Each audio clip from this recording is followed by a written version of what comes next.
A terceira forma de piedade dos judeus, que Jesus aqui não critica fazer, mas critica o modo como estava sendo feito, é o jejum. Lembra? Eu comentei em algumas lições atrás, nosso comentarista colocou essa observação na revista, em que havia 3 atitudes do judeu que o tornavam, ou que fazia com que ele entendesse, ou que as pessoas entendessem que ele era uma pessoa piedosa. Era dar esmolas, era orar e era jejuar. Jesus não está em momento algum criticando nenhuma destas práticas, tanto a de dar esmola, quanto a de orar, ou particular ou em público, quanto a de jejuar. Jesus não critica nada disso. O que ele está criticando e o que ele está chamando atenção é para a forma com que as pessoas faziam. Especificamente a forma como os hipócritas faziam, porque eles faziam para serem reconhecidos. Mais importante do que fazer, parecia que era que as pessoas reconhecessem que eles faziam ou praticavam estas ações. Eu citei, acho que citei alguns das lições, alguns dos vídeos, é aquela história de não vou orar de uma forma emocionada para que as pessoas entendam ou achem que eu tenho uma oração poderosa, porque se eu orar com a minha voz sem modular é uma oração que não é assim, não parece ser uma oração poderosa, mas se eu colocar emoção, se eu colocar dinâmica na voz e se eu falar de uma forma mais emocionada, as pessoas vão entender que eu tenho uma oração poderosa. Então eu acabo fazendo estas coisas não porque eu estou falando com Deus, mas porque as pessoas vão reconhecer em mim uma pessoa que tem oração poderosa. É essa atitude que Jesus está criticando, tanto no dar esmolas, que deveria ser em secreto, oração que não era para que os outros ouvissem, mas deveria, tudo bem, tem a oração pública que a gente faz na igreja, mas que seria uma oração secreta, seria, digamos assim, mais valorizada por Deus. E a terceira atitude aqui é com relação à prática do jejum. Em Mateus 6, versículos 16 a 18, continua o Sermão do Monte, de como jejuaram, é o título que aparece aqui na revista atualizada. E Jesus fala assim: quando jejuardes, não vos mostreis contristados, como os hipócritas, porque desfiguram o rosto, com o fim de parecer aos homens que jejuam. Em verdade vos digo que eles já receberam a recompensa. Tu, porém, quanto jejuares, unge a cabeça e lava o rosto, com o fim de não parecer aos homens que jejuas, e sim ao teu Pai em secreto. Veja que a terceira vez aqui nessas 3 práticas que Jesus está usando a palavra em secreto, e em secreto, e teu Pai que vê em secreto te recompensará. O que ele está falando aqui é que se você for jejuar, você vai ficar com fome, vai ficar fraco, vai ficar passando mal, mas em vez de ficar com aquela cara, eu tô com fome, eu tô tonto porque eu estou jejuando, eu estou passando tão mal, mas é porque eu estou contrito perante Deus. Em vez de você fazer isso, ele está falando aqui, unge a cabeça, lava o rosto, vai lá, lava o rosto, muda o seu semblante, se reanima para que você não pareça que está jejuando. Jesus não está criticando a prática do jejum de forma alguma. Aliás, o nosso comentarista traz algumas informações. Ele traz uma afirmação do pastor Luiz Saião que o jejum é a oração do corpo, e ele vem trazendo também a informação de que o jejum era uma prática que reportava aos egípcios de 3.000 anos antes de Cristo, ou seja, há muito tempo. No Antigo Egito já se tinha este costume de jejuar, e já tinha a prática para melhorar a saúde, deixando de alimentar-se durante 3 dias. Além disso, é sabido na Grécia Antiga, se desenvolvia bastante conhecimento que o jejum era a prescrição para tratamento de doenças. Dependendo do que você comer, é melhor parar um pouquinho de comer para que o corpo se reequilibre e se reestabeleça. A verdade é que comer demais faz mal, e se você não tiver uma alimentação regulada também vai fazer mal. O que está sendo colocado aqui é que a prática do jejum, vamos lá, tem um jejum clínico, né? Tem um jejum que a gente faz porque a gente precisa fazer. Vou fazer exame de sangue, então o médico diz lá, o laboratório diz que eu tenho que fazer 8 horas de jejum, 10 horas de jejum, não mais do que 10 horas, tem umas coisas assim também. Aí eu vou fazer uma tomografia, eu vou fazer uma ressonância sim, tomografia não, ou tomografia agora acho que é ressonância, que você faz a imagem, dependendo do que você for fazer de abdômen, então tem que fazer X horas de jejum, né? Ou então com outro caso, passei recentemente, tem que fazer coloscopia, que tem que examinar o intestino, e o intestino precisa estar limpo e claro, olha só que coisa horrível, tem que esvaziar. E você fica fraco e você fica passando mal porque você está se esvaziando para conseguir um exame nítido. Isso é feito de forma clínica. Em alguns casos você vai operar, então evita-se comer antes da operação, tantas horas de jejum, porque vai mexer ali no corpo, pode aparecer alguns gases que podem dar efeitos ruins na hora da cirurgia, ou outras coisas podem acontecer. Então, clinicamente, existem formas de jejuns. O que a gente está falando aqui é do jejum que a gente chama bíblico. E o jejum bíblico, que também é deixar de comer, não é deixar de comer para que o seu corpo melhore ou para que uma função sua deixe de acontecer de alguma forma, né? Um pouco antes do Natal eu tive uma crise de vesícula, vou ter que agendar uma cirurgia de vesícula para retirar a vesícula porque tem umas pedras lá, e quando eu como muita gordura eu fico passando mal. Então eu preciso, às vezes, passar alguns dias sem comer gordura, porque aquilo está me fazendo mal e eu preciso vigiar, né? Eu preciso me abster daquele tipo de alimento, naquele caso, porque clinicamente não está me fazendo bem. Então, tem aplicações clínicas, né? Não sabia disso, né? O nosso comentarista traz que o jejum desinflama o corpo e traz muitos benefícios. Não pode ser um jejum exagerado e você não pode tentar depois compensar tudo aquilo que você não comeu, porque também não vai ajudar nem um pouco. O que a gente está falando aqui é do jejum bíblico. E o jejum bíblico é uma disciplina, funciona como uma disciplina espiritual. Eu vou deixar de comer para não me concentrar tanto nessas coisas e me concentrar mais em Deus, para eu me humilhar perante Deus, para eu buscar uma posição de humildade perante Deus, ok? Para eu buscar uma posição de dependência de Deus, vamos dizer assim, né?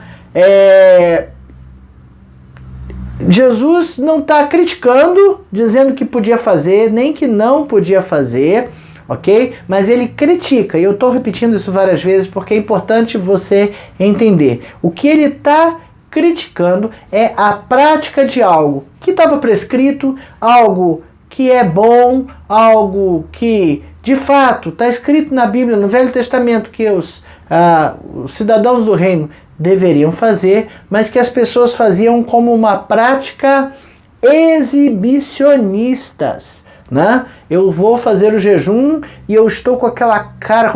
Hoje eu nem lavei o rosto, porque eu vou fazer jejum, então eu vou ficar com aquela cara amassada, sofrida, e aí eu vou fazer as coisas do dia para todo mundo ver que eu estou passando mal porque eu estou fazendo jejum. É isso que Jesus está criticando, né? Jesus está supondo que os seus discípulos vão jejuar, mas ele vem chamar a atenção do formato, da forma como eles deveriam realizar esse jejum. E aí, no versículo 17, né, ele deixa bem claro: tu, porém, quando jejuardes, né, unge a cabeça e lava o rosto, com o fim de não parecer aos homens que jejuas. Ou seja, a ideia é que ninguém saiba que você está jejuando. A ideia é que seja uma coisa discreta. Veja, tanto no dar esmola precisa ser discreto, quanto no orar, que precisa também, pode ser em público, como a gente ora na igreja, mas que precisa ter aquela oração em secreto, aquela oração entre você e o seu Deus, aquela oração que ninguém precisa saber. Aliás, ninguém pode saber o que eu estou falando, porque é algo muito particular, algo muito privativo, é o papo reto entre eu e Deus, né? Não é um papo que as pessoas devam saber. Então, Jesus está falando: você vai jejuar? Ótimo, tudo bem, jejua, mas faça de forma discreta. Nosso comentarista traz também que os fariseus jejuavam 2 vezes por semana, às segundas e quintas-feiras. Olha só, já era uma prática semanal de ficar 2 dias na semana sem comer, ok? Claro que não é só ficar sem comer, você vai ficar sem comer para que você se concentre e vai se concentrar enquanto não come em orar a Deus, em conversar com Deus, estar contrito perante Deus. João Batista e seus discípulos jejuavam regularmente, né? E ali não diz que os discípulos de Jesus jejuavam regularmente, né? E durante a Bíblia a gente vê várias referências de jejum. Nosso comentarista colocou ali 3, 4, 5, 6, 7, 8 referências, 9, 10 referências. Vou lê-las rapidamente para o irmão. Levítico 16, de 29 a 31, povo de Israel, que era a festa anual das expiações. Eu vou falar um pouquinho mais à frente sobre isso. Isso vos será por estatuto perpétuo. Levítico 16, de 29 a 31. No 7º mês, aos 15 dias do mês, afligireis a vossa alma, e nenhuma obra fareis, nem o natural, nem o estrangeiro que peregrina entre vós, porque naquele dia fará expiação por vós, para purificar-vos, e sereis purificados de todos os vossos pecados perante o Senhor. É sábado de descanso para vós outros, e afligireis a vossa alma, é estatuto perpétuo. Atos 27, 9. Os peregrinos de viagem, depois de muito tempo, tendo tornado a navegação perigosa, já passando o tempo do dia do jejum, onde mostrava os Paulo. Então veja que Paulo tinha já um dia de jejum que era próprio do povo de Israel. Elias, 40 dias, Elias fugindo ali de Jezabel, levantou-se, pois, comeu e bebeu, ele fugiu, e aí ele caiu no deserto, né, e Deus providenciou uma comida para ele, tá lá, Elias, 1 Reis 19, 8, levantou-se, pois, comeu e bebeu, e com a força daquela comida caminhou 40 dias e 40 noites até Horebe, o monte de Deus. Não diz que ele não comeu esses 40 dias, mas diz que foi com a força daquela comida que ele caminhou 40 dias e 40 noites. Imagina você se alimentar e caminhar 40 dias sem se alimentar. Davi, 7 dias, né? E vai falar da morte do filho de Batseba, 2 Samuel 12, do 15 ao 20. Então Natã foi para sua casa e o Senhor feriu a criança que a mulher de Urias dera luz a Davi. A criança adoeceu gravemente. Buscou Davi a Deus pela criança, e vindo passou a noite prostrado em terra. Então os anciãos da sua casa se achegaram a ele para o levantar da terra, porém ele não quis e não comeu com eles. Ao 7º dia morreu a criança. E temiam os servos de Davi informá-lo de que a criança era morta, porque diziam: eis que estando a criança ainda viva, lhe falávamos, porém ele não dava ouvidos à nossa voz. Como, pois, lhe diremos que a criança é morta, porque mais se afligirá? Viu, porém, Davi que seus servos cochichavam uns com os outros e entendeu que a criança era morta. Pelo que disse aos seus servos: é morta a criança? Eles responderam: morreu. Então Davi se levantou da terra, lavou-se, ungiu-se, mudou as vestes, entrou na casa do Senhor e o adorou. Depois veio para a sua casa e pediu pão. Puseram-lhe diante dele e ele o comeu. Ninivitas, até os animais. Estamos lá em Jonas 3, de 5 a 8. Depois que Jonas resolve cumprir a ordem de Deus e passa de uma cidade a outra em 3 dias, né? Não mais não sei quantos dias, tantos dias e Nínive será subvertida, assim, né? Enfim, se não se arrepender. O arrependimento dos ninivitas está lá em Jonas 3, de 5 a 8. Os ninivitas creram em Deus e proclamaram um jejum e vestiram-se de panos de saco, desde o maior até o menor. Chegou essa notícia ao rei de Nínive. Ele levantou-se do seu trono, tirou de si as vestes reais, cobriu-se de pano de saco e assentou-se sobre cinzas. E fez-se proclamar e divulgar em Nínive, por mandado do rei e seus grandes: nem homens, nem animais, nem bois, nem ovelhas provem coisa alguma, nem os levem ao pasto, nem bebam água, mas sejam cobertos de pano de saco, tanto homens como os animais, e clamarão fortemente a Deus e se converterão cada um do seu mau caminho e da violência que há nas suas mãos. Veja que Nínive era uma cidade perversa, uma cidade que não conhecia a Deus, mas o costume de jejuar, se vestir de pano de saco, se humilhar com cinzas, se prostrar em terra com cinzas, era um costume conhecido daquela região oriental. Daniel, 21 dias, Daniel 10, de 1 a 13, a visão de Daniel do rio Tigre.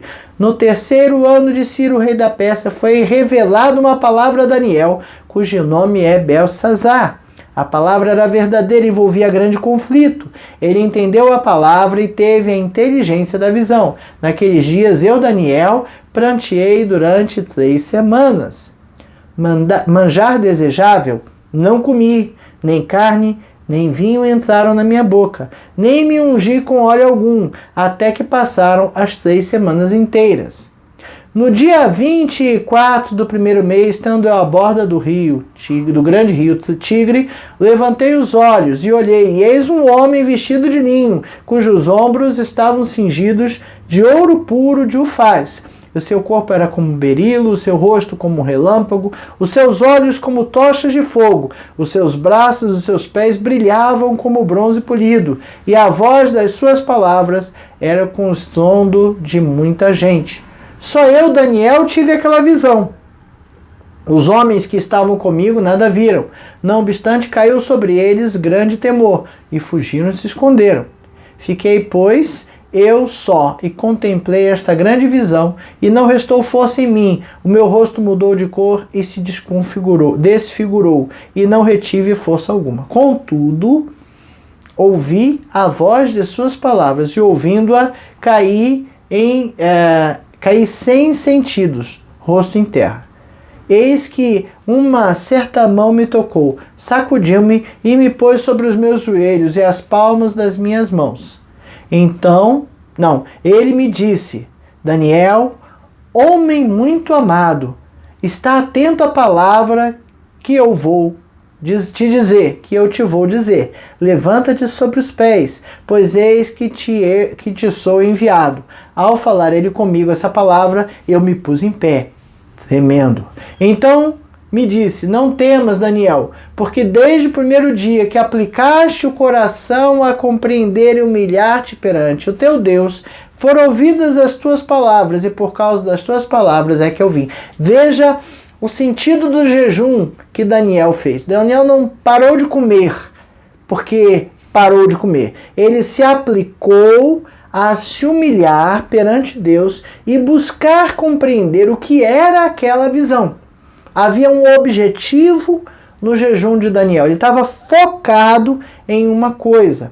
ok? Mas o príncipe do reino da Pérsia me resistiu por 21 dias. Porém Miguel, dos primeiros príncipes, veio para ajudar-me e obtive vitória sobre os reis da Pérsia. É a visão de Daniel ali sobre o rio Eufrates, não, Tigre.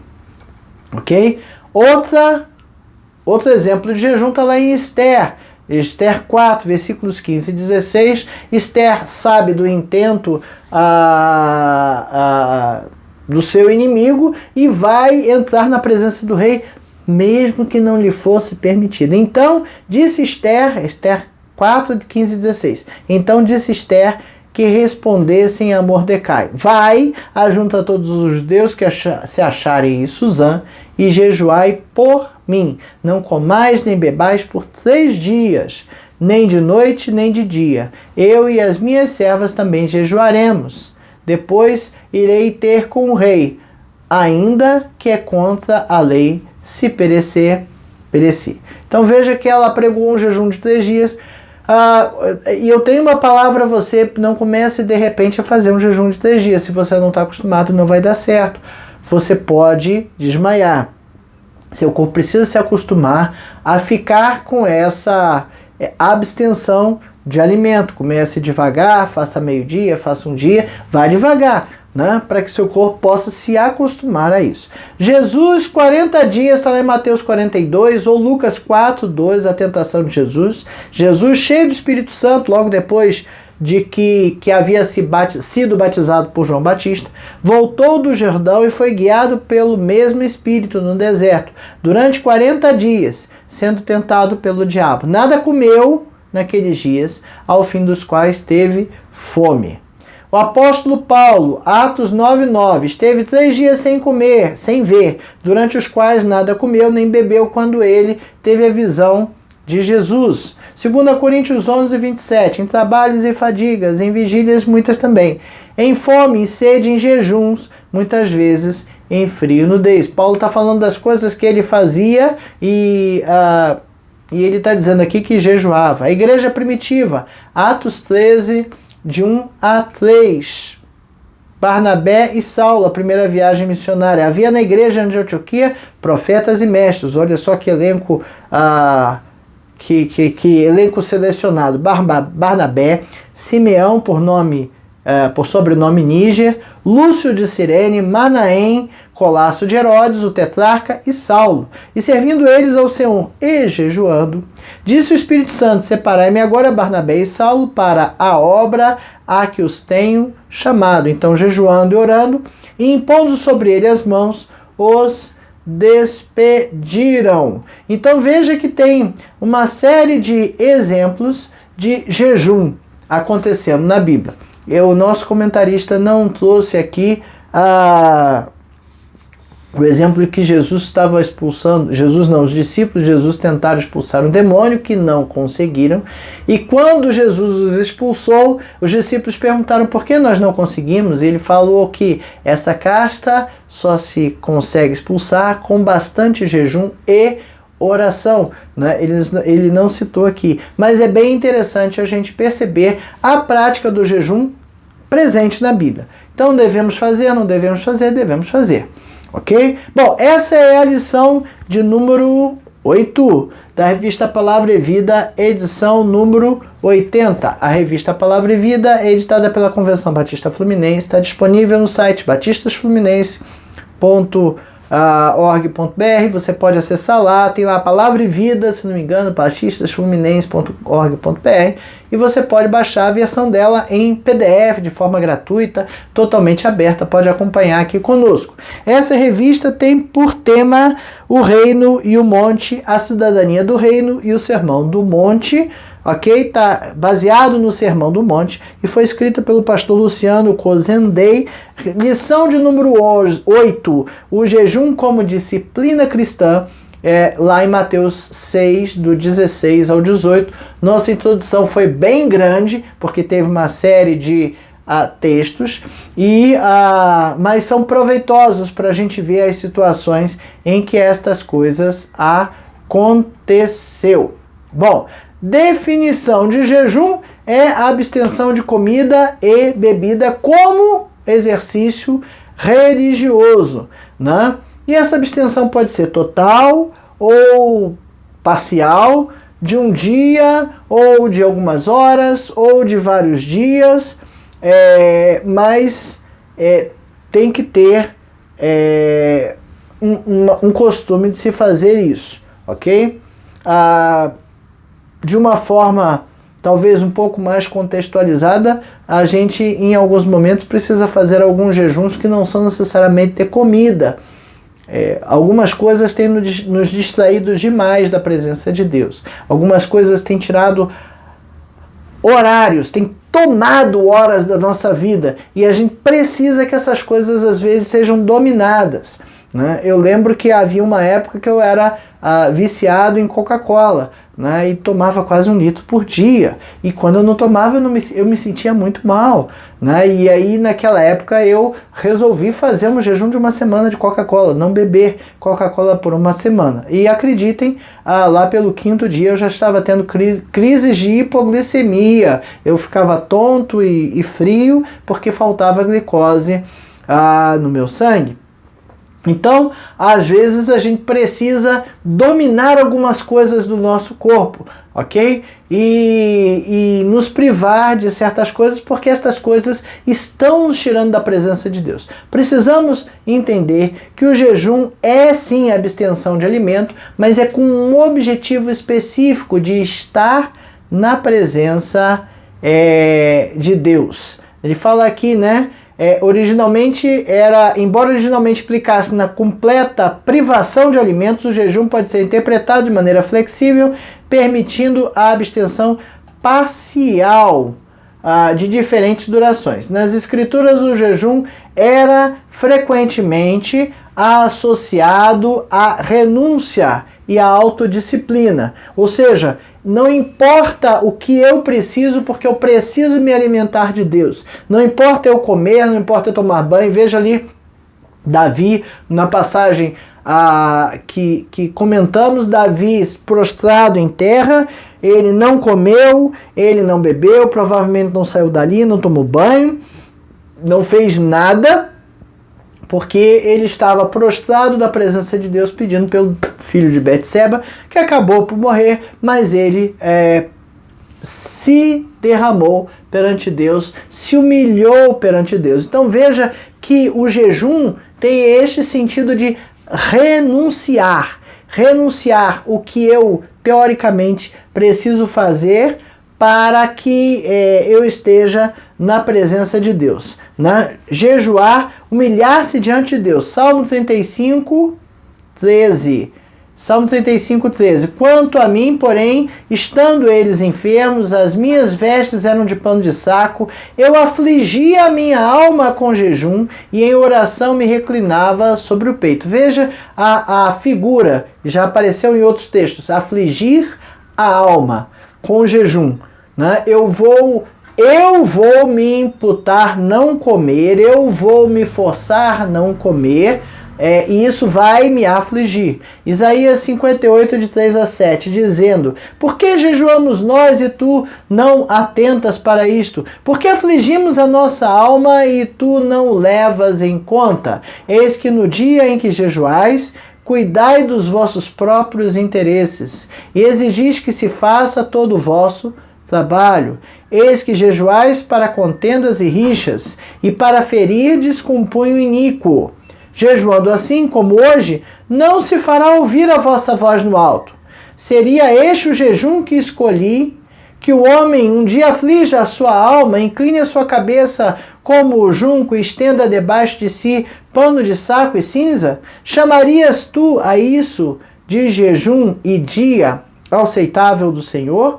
Porventura não é este o jejum que escolhi, que soltes as ligaduras da impiedade, desfaça as ataduras da servidão, deixes livres os oprimidos e despedaços todo julgo? Porventura não é também que repartas o teu pão com o faminto e recolhas em casa os pobres desabrigados, e se vires o nu, o cubras, e não te escondas do teu semelhante. Veja que aqui em Isaías está tendo como se fosse um diálogo, o povo dizendo: eu estou jejuando,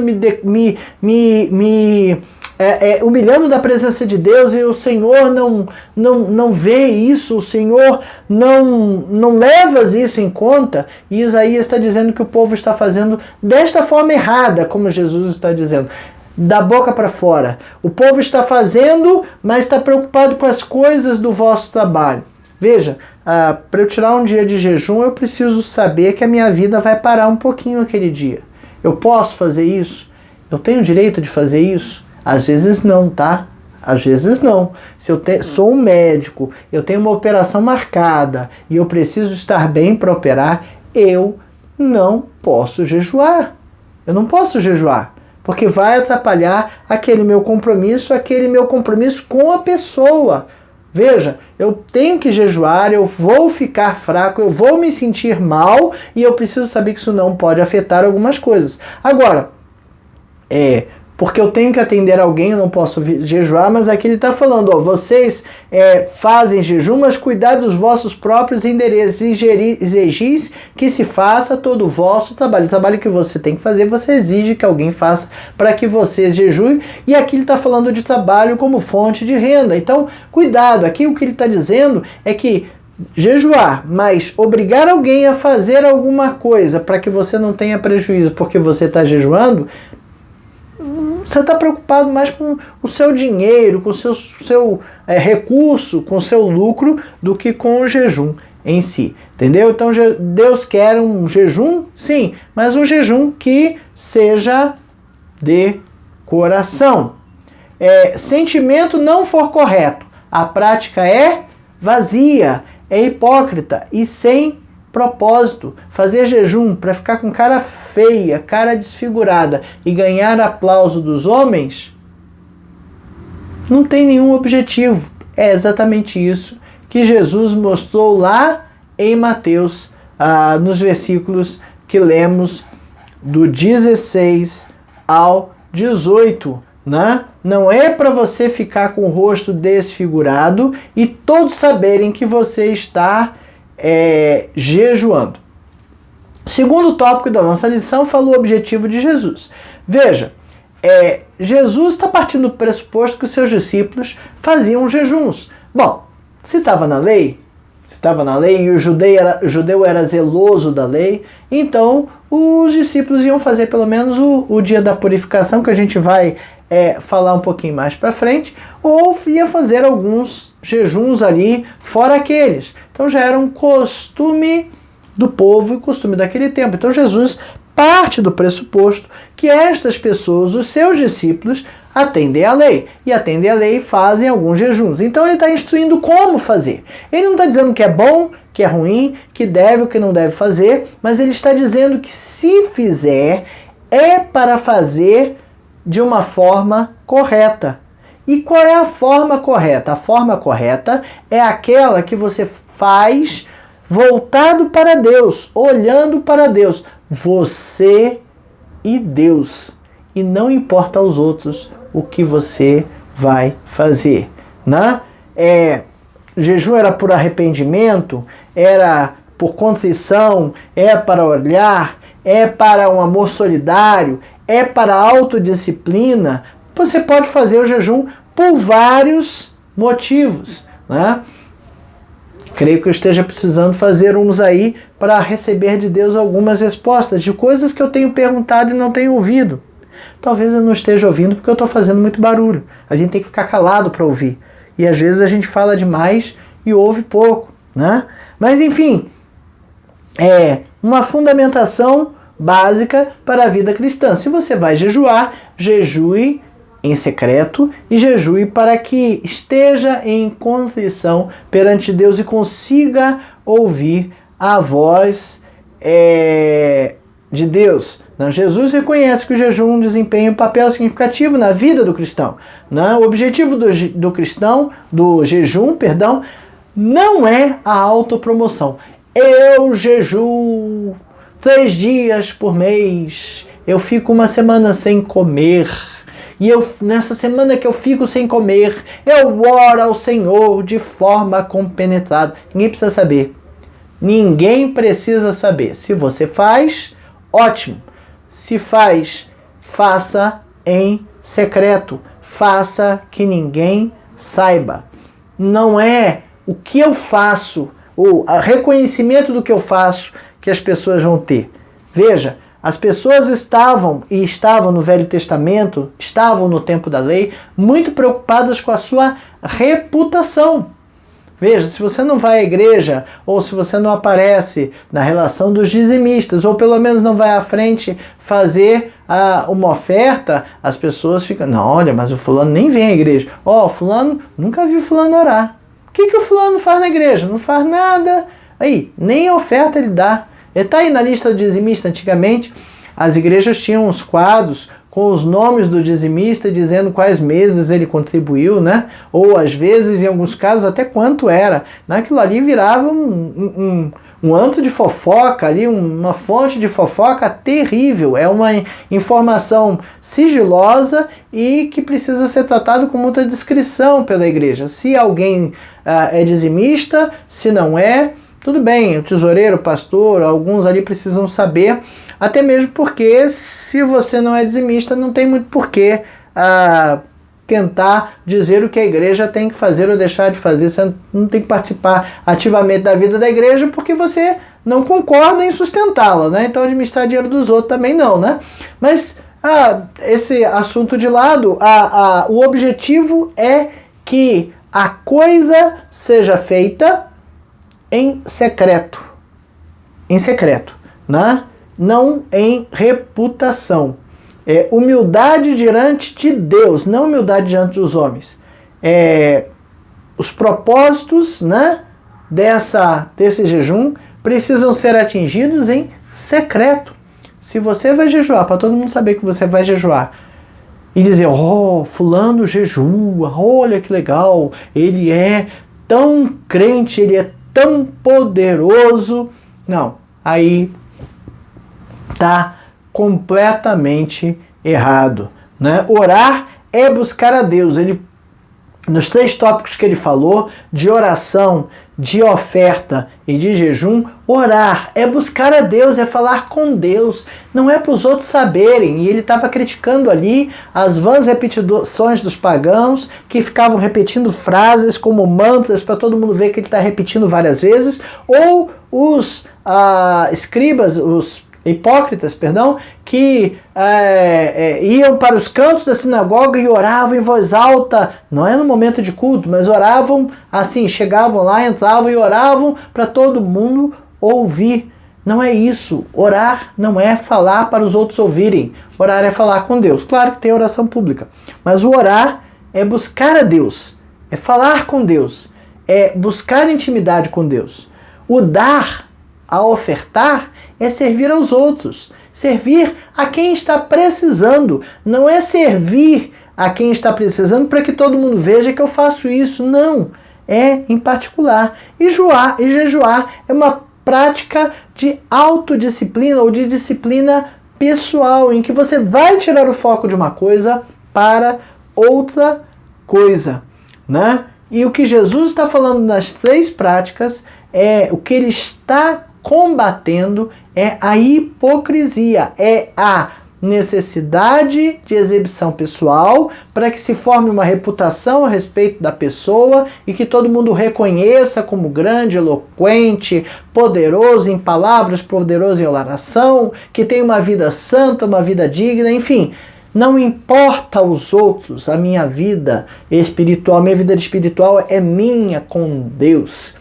E eu vou fazer a obra, claro, a gente precisa muitas vezes que o pastor saiba como é que anda a vida da gente, para que ele nos dê oportunidade de trabalhar na igreja, ou não dê, porque ele acha que a vida, ou ele tem conhecimento de coisas que desabonam a minha atitude, então ele deve sim cercear a minha participação em algumas coisas ali, porque eu não posso falar pela igreja se eu estou em pecado, mas a minha vida espiritual, ela precisa estar assim, entre eu e Deus, muito bem afinada, né? E eu preciso ter cuidado quando as coisas que eu estou fazendo podem ser interpretadas como exibição pessoal, porque eu não posso fazer assim. Terceiro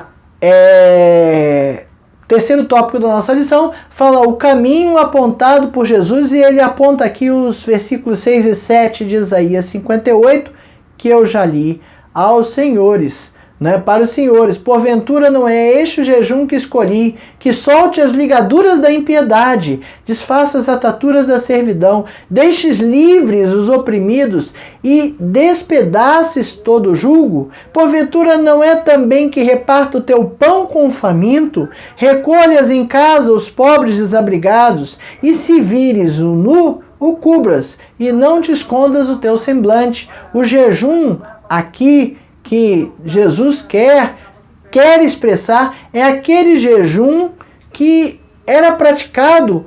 Tudo bem, jejum, ok, mas tem muito mais valor você pegar comida e dar para quem precisa realmente, para quem está precisando, apoiar, ajudar alguém a se levantar, alguém a sair da rua se assim quer, arranjar um emprego se assim quer, passou por um problema, ajude que essa pessoa volte a sua vida aos eixos.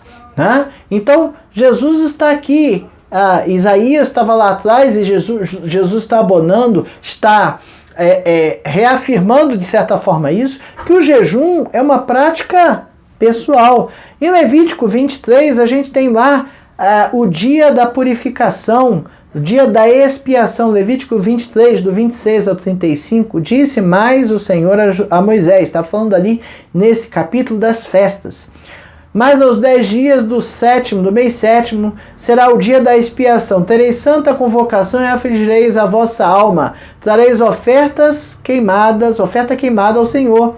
Nesse dia, nenhuma obra fareis, porque é o dia da expiação, para fazer expiação por vós perante o Senhor vosso Deus. Porque toda alma que nesse dia se não afligir será eliminada do seu povo. Quem nesse dia fizer alguma obra, a esse eu destruirei do meio do seu povo. Nenhuma obra fareis. É estatuto perpétuo para vossas gerações em todas as vossas moradas. Sábado de descanso solene vos será. Então afligireis a vossa alma aos 9 do mês, e de uma tarde a outra celebrareis o vosso sábado.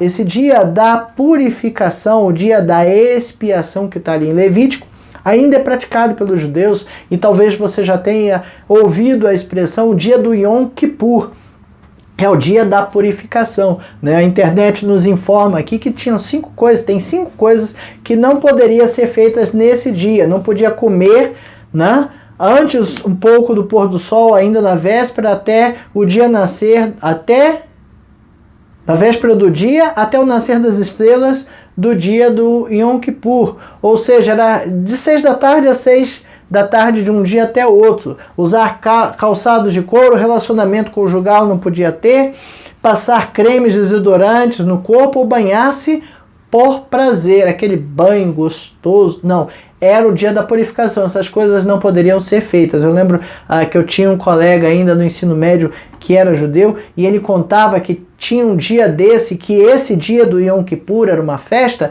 ela começava com um banquete. Claro, se às 6 da tarde eu preciso parar de comer, então às 4h30 a gente vai fazer um banquete, se alimentar bem, porque vai ficar um dia todo sem comer. E ele contava, era até engraçado, que um dia ele chegou atrasado em casa para a véspera do dia do Yom Kippur, chegou 5:45, E aí ele pegou, viu que tinha na mesa, tinha um bolo, enfiou na boca e enfiou aquele bolo para dentro, porque ele tinha que ficar um dia inteiro sem comer, então ele precisava cumprir aquele ritual. Veja que o dia da purificação, o jejum era importante, mas essa ritualística talvez tire um pouco do sentido daquilo que se pretende fazer.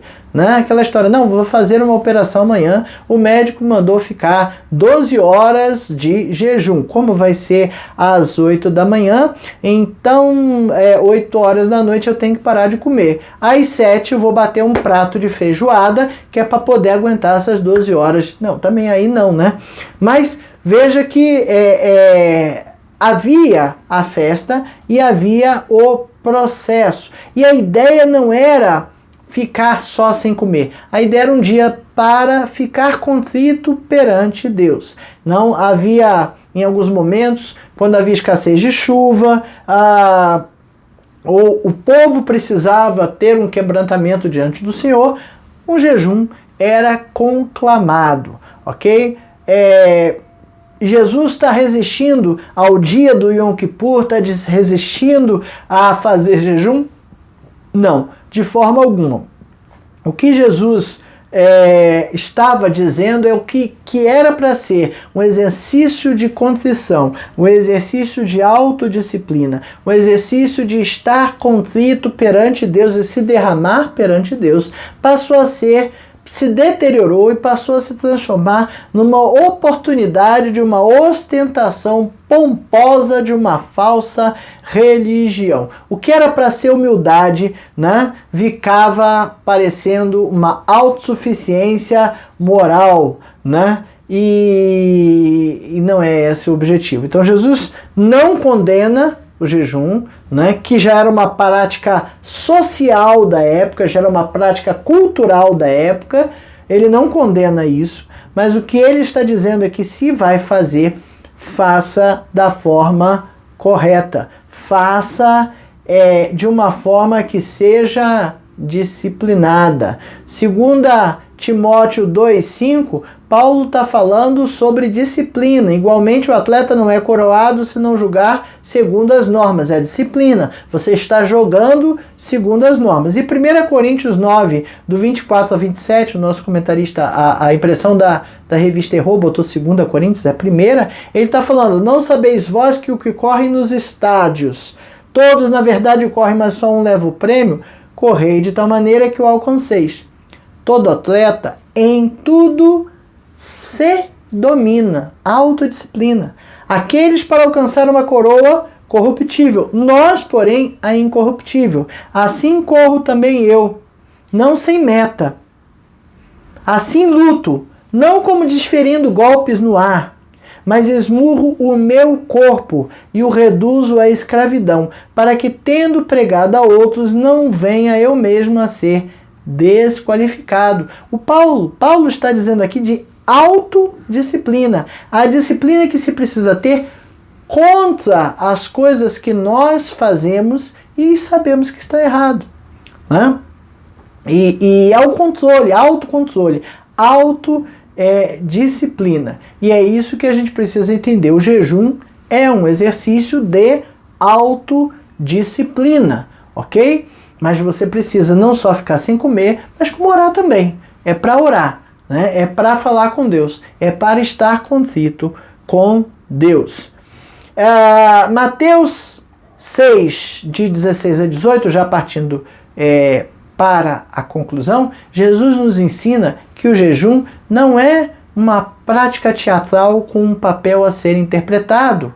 Eu não vou ficar com aquela cara feia e semblante descaído porque eu estou jejuando. O jejum tem que ser de verdade. O jejum de verdade é um jejum secreto. Então lava o rosto, unge a cabeça, passa ali uma água na cara, toma um banho se for o caso para te reanimar, né? Às vezes até um escovar o dente ele já dá um up, para você se sentir melhor. Não podemos esquecer que Deus tudo vê. Teu Pai em secreto vê, e Ele em secreto te recompensará, né? O jejum é uma disciplina espiritual, negação do eu, que ele precisa honrar e glorificar a Deus. É uma oferta que podemos fazer a Deus, né? E veja que a comunhão cristã com Deus, a comunhão do crente com Deus, ela tem que ser uma coisa íntima, sincera. Se eu for fazer alguma coisa dessa, eu preciso fazer para que Deus entenda, né?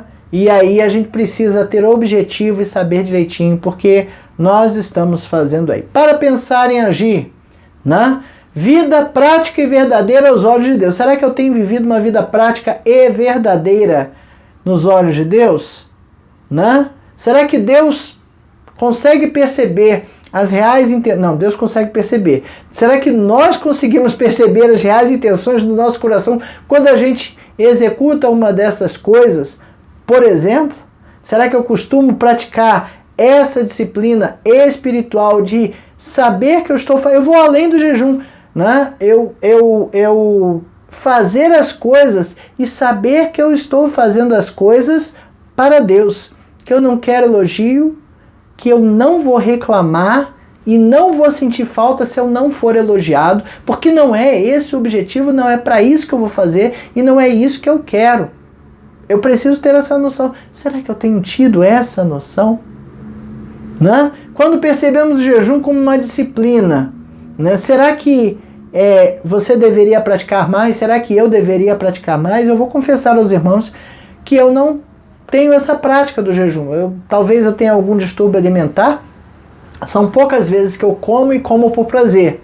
Geralmente eu como pouco o suficiente para me alimentar até a próxima refeição. Então, de maneira que na próxima refeição eu já estou passando mal se eu não comer. Então eu não como, gosto de comer muito, né? Mas eu como até a próxima refeição.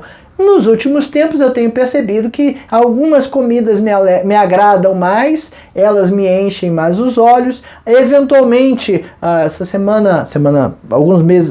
mês passado, né, eu consegui tirar uma semana ali de descanso e fomos para um hotel com toda a comida já envolvida, né, com pensão completa, e aí não sei porquê, já que tem aquilo ali, tem variedade, a gente acaba atacando muito mais comida do que a necessidade. Depois fica cheio, né? Aí você, olha, eu não quero nem almoçar, ou almocei tão bem que eu não quero nem jantar. E eu acabo às vezes, comendo muito na refeição seguinte quando isso acontece, mas não é sempre que eu faço isso, né? E talvez por ter não ter esse sentimento da comida como prazer, eu tenho alguma dificuldade em jejuar, mas eu não recrimino, eu acho que é uma boa coisa sim. Precisamos nos focar nas coisas que Deus quer. A proposta do jejum é nos tornar mais santos diante de Deus e nos ajudar a vencer as fraudes, né, que teimam em nos pressionar.